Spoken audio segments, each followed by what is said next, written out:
Happy Friday, everyone, and welcome to another episode of GovTechs in case you missed it, where we speak with thought leaders around GovTech to identify innovations, market trends, and issues that we believe you need to know about.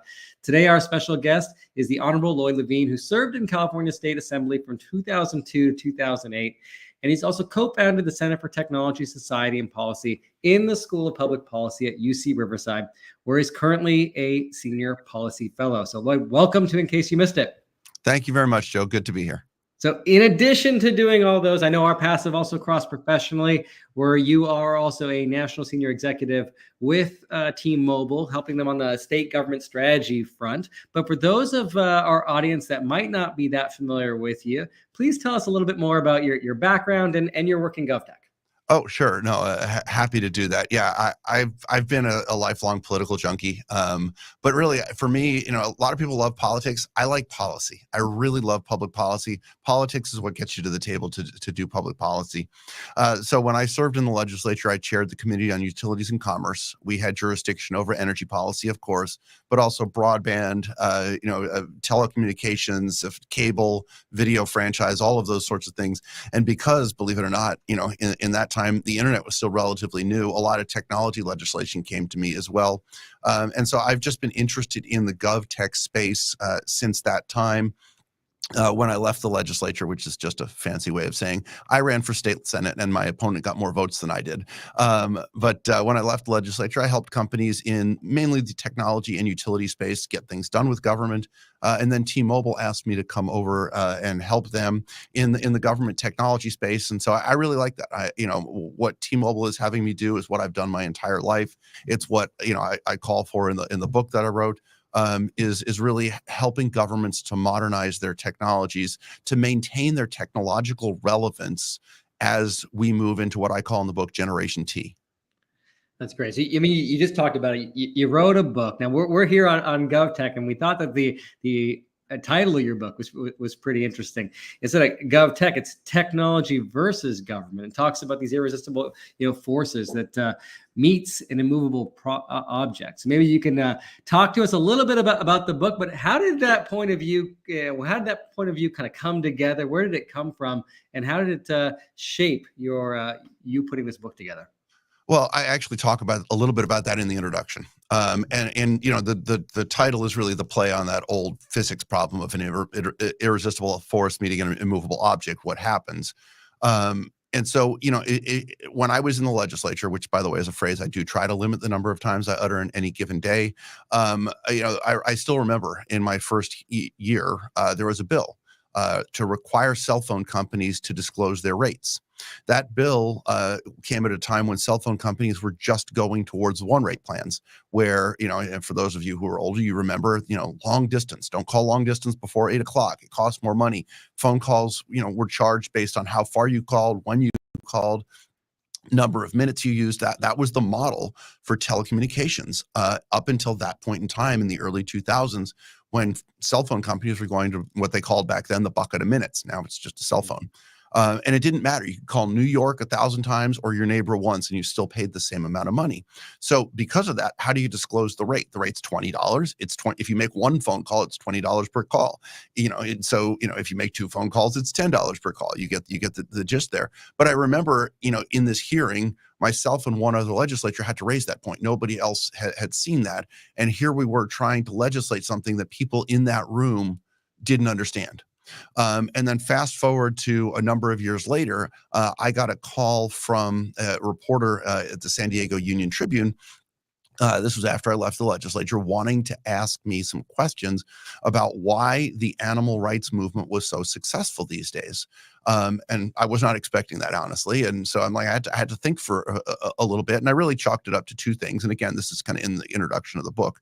And one was a singular person who came to the legislature, but that was not replicable. I like to look for trends. I'd like to look things foundational, replicable. But beyond that, it was also technology.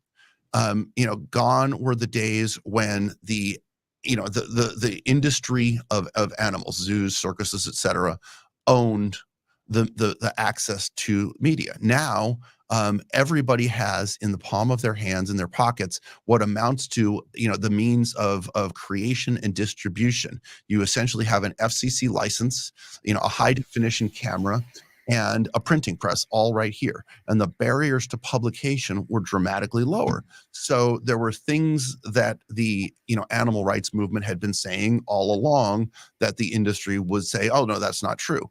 And so now they were able to actually document some of the things they were saying, and it kind of forced a reckoning. And it was separate from the animals, and that it was about, to me, it was about the technology. The technology fundamentally changed engagement in the policy process. And that's what I most was interested in. And then, as somebody who's been in the industry, the title of the book comes from the concept that over the last 20 plus years, technology has completely transformed everything in America. It is the irresistible force that has run over everything. When I was a kid, if you wanted music, you'd go to the record store. You're hard pressed to find a record store these days. Travel agents are, for the most part, a thing of the past. And you can go, shopping malls were on the ascendancy, Amazon, and now the number of shopping malls in America is declining.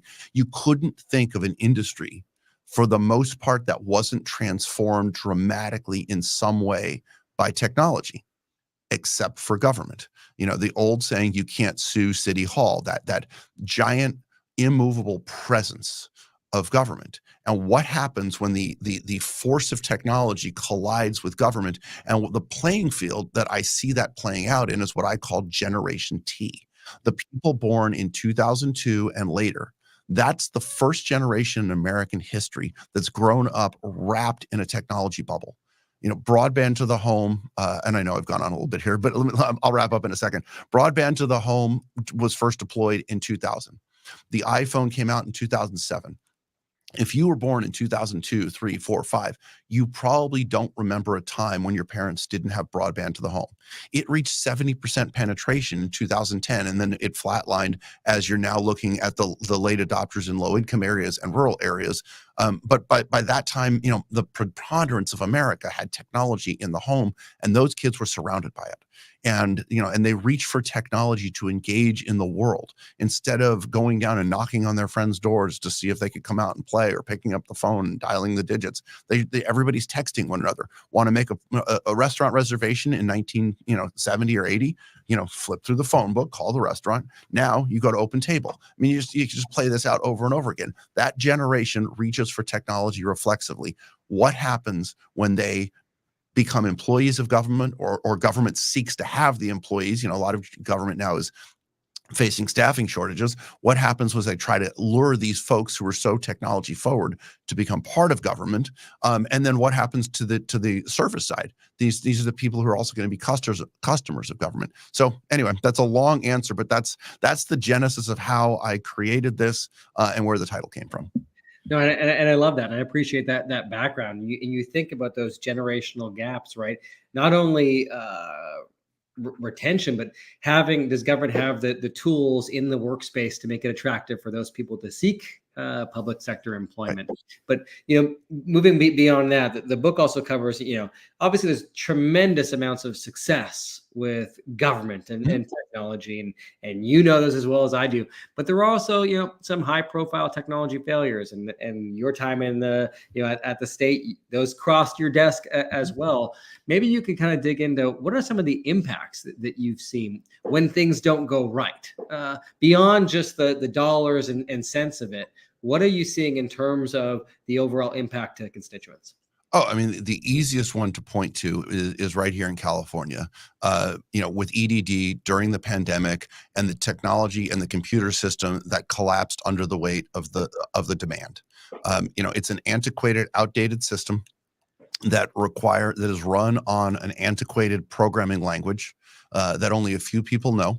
And so, because of that, there was a huge backlog of people waiting to get unemployment checks during the pandemic. That has a material effect on large numbers of constituents. That, that's the easiest one to point to. There's others that you can look at, across the country, whether it's procurements of technology where they procure iPads with no keyboards, and then and we're talking millions of dollars to procure iPads for hundreds of thousands of students and no keyboard, so it made them relatively useless. Obviously that has an impact on student performance. Another one that that I've talked about repeatedly is the digital divide itself, and we delve into some of that in the book here. That once the pandemic hit, some of us in this realm had been talking about the digital divide for years, and suddenly the schools closed down, and everybody's like, "Hey, did you know there are some people without internet access?" And we're like, "Yeah, we kind of did." And so school districts had to scramble to provide internet access to kids before they could even provide instruction. And so there was some serious lost time there. I mean, you can go, just, it doesn't take much. It takes a quick Google search. In fact, I don't want to contradict your statement because I've learned, don't contradict the host. However, I would like to qualify it. There are some examples of government technology successes you can point to. The preponderance are not necessarily failures, but inaction. Mm-hmm. And that's really where the challenge lies. It's not so much the failures, although that is a huge problem. It's the lack of progress, meaning the world is moving ahead in technology, and that actually exacerbates frustrations and perceptions. And in this way, simply those people who are customers of government, or those policymakers, not the people in the agencies and the bureaucracies who understand why things are the way they are, but those who aren't there, travel the world and they see technology. They see how technology works seamlessly. I've used my own example, in an episode of a different podcast where I was flying at 35,000 feet. I had internet access on the plane. I was ordering something on Amazon. It was delivered the next day.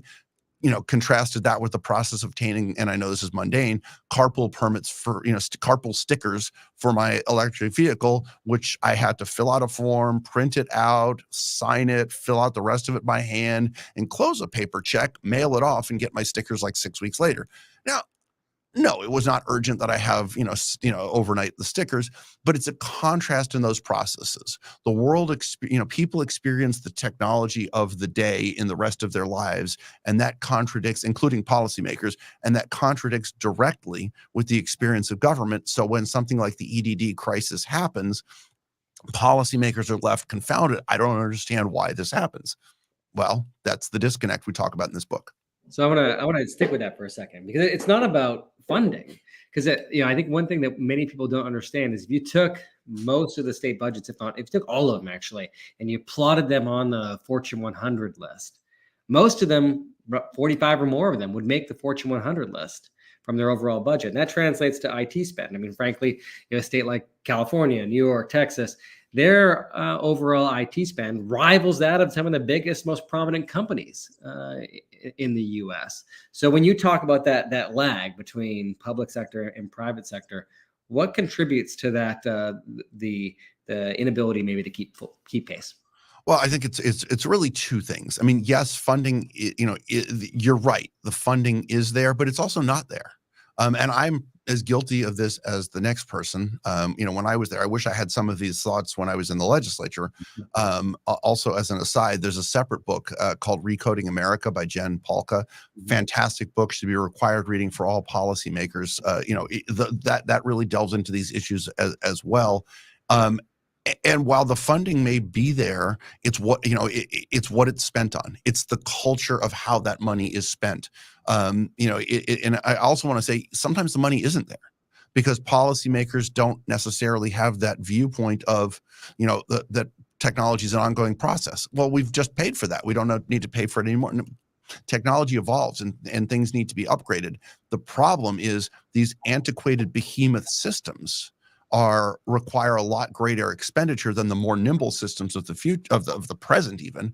And it's the transition from those behemoth antiquated enterprise systems to the current systems that pose the problem. So instead they end up with patchwork on the technology. The other side is the culture. It's very much, and I'm not one of those people.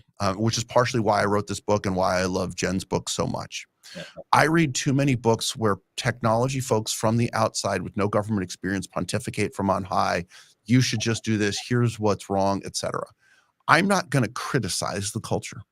I'm going to explain the culture. And I'm guessing a lot of the folks on the podcast probably recognize this anyway, listening to the podcast. Government culture is to essentially do everything. It's a process-oriented culture, not an outcome-oriented culture.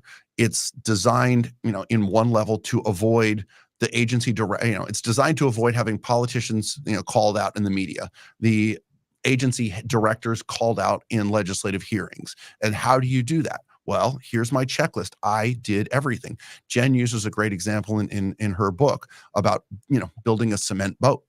Well, the spec said to build a cement boat, and I did, so I didn't get fired. If I had built a wooden boat that had floated, I might get fired because you didn't follow the process.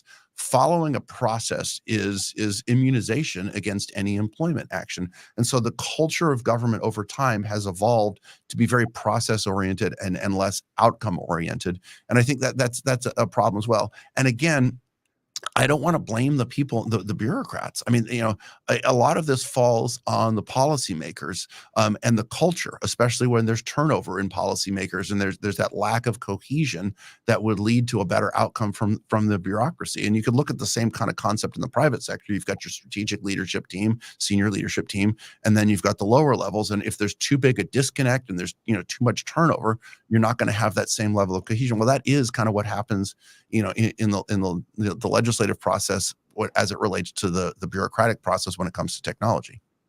So a couple of follow-on questions. I mean, you've been on that other side. You've been the legislator. You voted for bills. You've not voted for certain bills.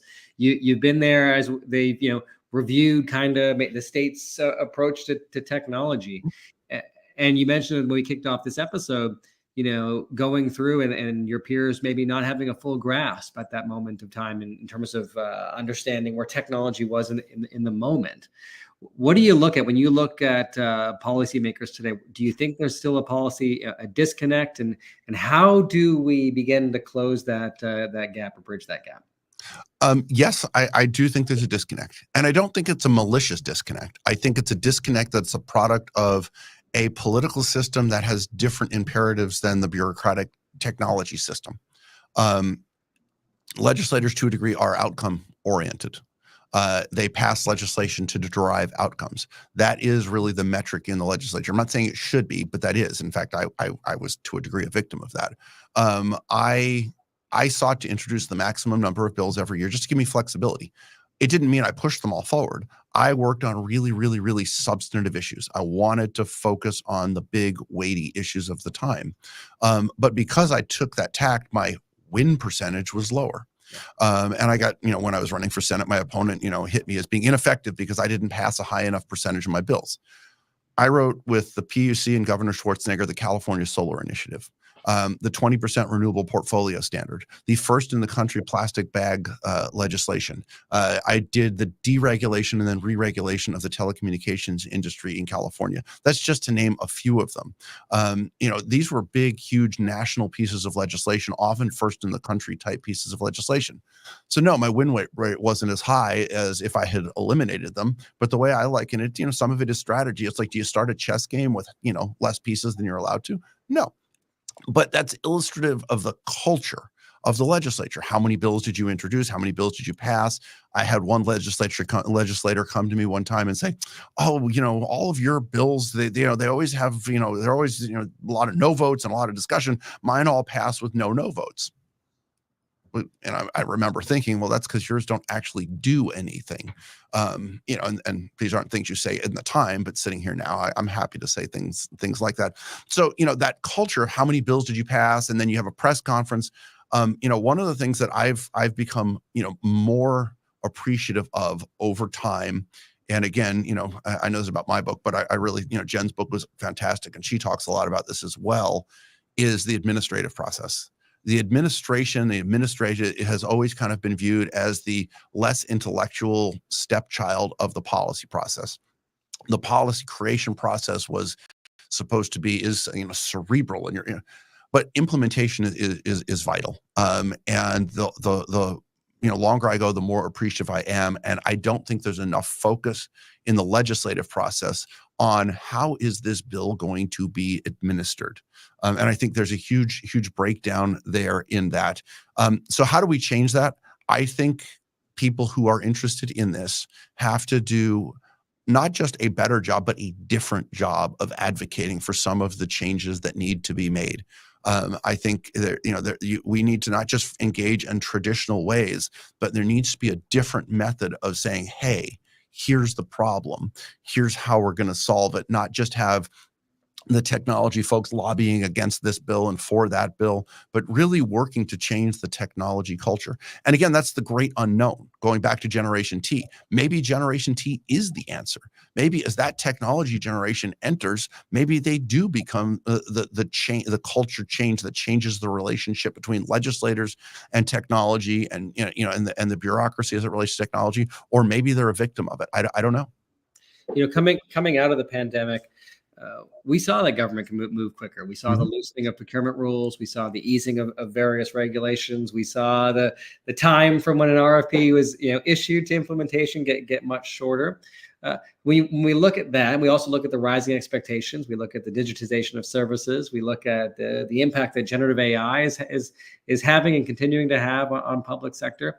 It's clear to me that we are moving faster. Government is moving quicker, but there's probably obviously still more we can do. What else can we do to kind of continue to move in this direction? Well, obviously, culture is the biggest one. Changing the culture of the way government does things. One thing you touched on in there, and there was a lot in there, and I'd love to talk about all of those things because they're all really interesting topics to discuss. Was government services. And here's a little interesting stat that, again, I talk about this in a couple of chapters in the book. I've talked about it in other places. The groups that use e-government services, if you go to the US Census Bureau, who has fantastic data on this, they are primarily lower income, minority, and seniors. If you go to the Pew Center for Internet and the American Life and look at their longitudinal data, or in California, the California Emerging Technology Fund also has great data. The groups who are least likely to have internet access are lower income, minority, and seniors. And so essentially the people who utilize government services the most are all and could benefit from e-government, and government could also benefit from that shift, are the least likely to have that. The access to those digital literacy skills or the technologies to utilize the e-government services. People like you and I, we renew our driver's license. I might get my carpool permits. Maybe somebody can get a fishing license, or those sorts of things. But on a weekly or monthly basis, we don't engage with government that often. So the benefits of e-government, it's a convenience, but not having to go to the DMV, to renew my driver's license whatever it is, it's convenience, but it's not a daily or weekly convenience. Those people who are engaging daily and weekly might have a greater benefit. There might be more efficiencies. So looking at how, understanding not just providing e-government services, but understanding the target population. And I too many times I've seen people say, oh, we created a website on that. You created a website to close the digital divide. That's great, and so I think that looking to the future of e-government services is key, because that is the bulk of what a lot of governments do. The others, the sensor-based technologies and things like that, that's a little bit easier to do. It's the services side of things. It's the data storage side of things. That becomes challenging. So that's the one piece of that stuck out as something I wanted to address. So, we talked today about, Generation T. We talked about the changing of expectations and all of the things that are occurring. But as we look at this relationship between government and technology, and you're someone who's been on both sides of it, maybe you could share with our audience a little bit of advice, maybe starting first with the public sector. What can those that are tuning into the episode today do to change their approach to technology? Now, keep in mind, GovTech's audience is the C-level community, the IT implementers. Those are the front lines, and we'll talk about industry next. Well, they can read my book, and they can read Jen's book, and they can call. No, in all seriousness, education is really important. Making sure that you don't assume you know everything to the leaders. Don't isolate yourself. Be open. Reach out to the administration. Focus on administratability of what you're writing, of the policies you're creating. Understand that whatever you write, I could write a law repealing the law of gravity. The implementation of that's going to be a bit of a challenge. And so, and that's actually a derivative of an opening of a lot of my energy speeches when I ask people what the most important law in energy policy is, and it's the law of physics. You can't repeal it, you can't amend it, and you have to understand it to create energy policy. But those are the types of things that need to happen from the top down. They need to understand the system's broken and try to understand the changes and be willing to ask experts, hey, how do I change this? What could we be doing better? How do build the consensus, and then focus less on passing the legislation and more on transformational change, whatever that process may be. And the end result may be a piece of legislation that leads that transformational change, but focus on that transformational change as the point, not the legislation as the point, and don't focus on the volume of legislation, but what is the impact that I can have, in a number of years. I would think that would be the biggest thing that you could do. In my current job, I get to work with a lot of government technology leaders, and a lot of them understand these things intuitively, and they're I don't want to say victims because I don't want to describe them as victims. I'll let them describe themselves.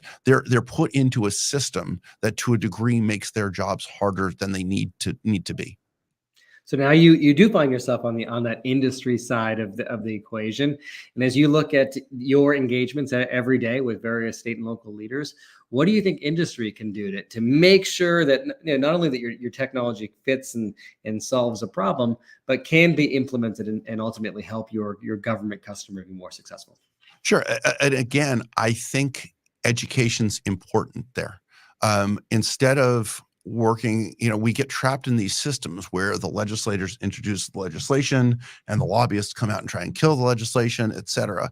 And then within companies, you have two sets of groups. You've got the groups, the sales groups primarily, that are working with the agency heads to get their technologies in there.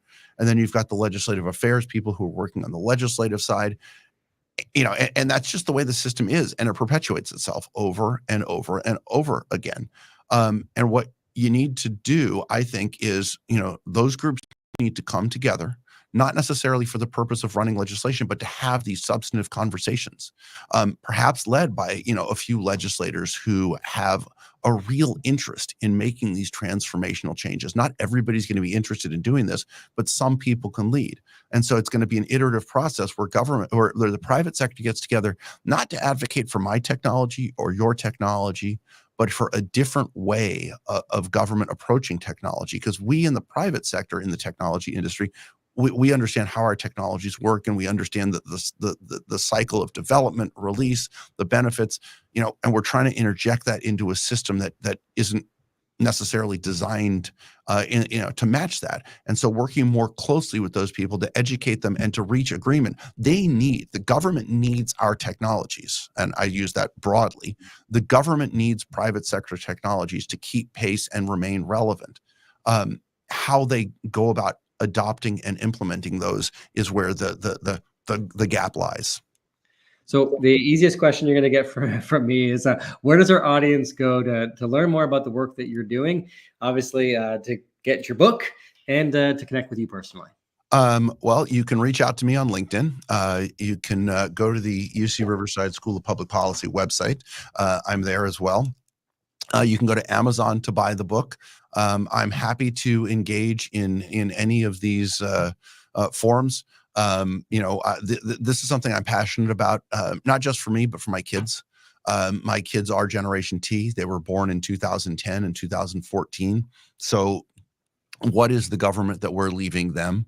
Is it going to be a government that remains relevant and has technological relevance and can help solve problems more efficiently, or isn't it going to be? So I'm happy to engage with whomever, however, to work collaboratively to affect some of these changes, and that's how you can reach me.